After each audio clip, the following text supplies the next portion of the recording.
আসসালামু আলাইকুম রহমতুল্লাহি ওয়া বারাকাতুহু। দেখেন যে ওমানিরা যেভাবে খিমা বসাইছে, খুবই সুন্দর একটা যে মাঠের মধ্যে যে ওমানিরা বিভিন্ন রাষ্ট্রের লোকেরা আসে এখানে কেনাকাটা করে, দেখতে খুবই সুন্দর।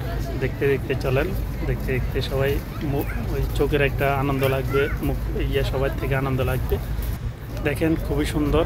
এই দেখেন যে খঞ্জর সব কিছু আছে এইটার ভিতরে। আপনারা ভিডিওটা দেখলে মজা পাবেন যে আমরা যে সবাই যদি দেখি এই জিনিসটা খুবই আনন্দফুল মতো মেলা। এখানে যে সুন্দর একটা মেলা মিলছে, যদি কেউ যদি না দেখেন, বাইরের যদি বাংলাদেশে কেউ যদি না দেখতে পারেন, অনেক মিস করবেন, দেখবেন। আর যে ওমানে আছেন যারা, ওরা যদি আসি দেখেন, এখানে খুবই সুন্দর দেখার মতো জায়গা। আসেন, দেখতে খুবই সুন্দর লাগে। বিভিন্ন ধরনের মানুষ, বিভিন্ন ধরনের যে দোকান দিছে, দোকান আছে, বিভিন্ন কোয়ালিটির দোকান আছে। সবাই যদি কিনতে আসেন বা কিনেন, আসেন, দেখতে খুবই সুন্দর লাগেন না?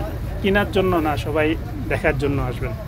সবাইকে আমি দাওয়াত দিছি, আসবেন, এখানে ঘুরে আসবেন, দেখি কি অবস্থা আছে বা কি সৌন্দর্য জায়গা। দেখেন যে ওমানি দোকানদারি করতেছে, ওমানি মহিলারা দোকানদারি করতেছে, যে হিন্দিরা দোকানদারি করতেছে, বাঙালিরা দোকানদারি করতেছে, সবাই মিলে দোকানদার। এটা একটা দোকান, সব কিছু খিমা দিয়ে দোকান করছে। এখানে গাড়ি আছে, গাড়ি পার্কিং করার জায়গা আছে, সব কিছু আছে।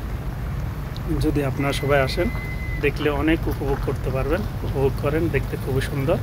আসেন, যে দেখার মতো জায়গা। সবাই বিভিন্ন রাষ্ট্রের লোক আসে, অন্য অন্য জায়গায় যায় না, যায় বেশিরভাগই হাঁফাতে আসে। সালালাহ হাঁফা, সালালাহ হাঁফা ওমান, এইখানে আসে ঘোরার জন্য। আর যে পাশে দিয়ে আরেকটা মেলা আছে, এখানে ভাগে ভাগে যে মানুষ হলে যে মেলার মতো জিনিসগুলো করে রাখছে, এইভাবে খুবই সৌন্দর্য জায়গা।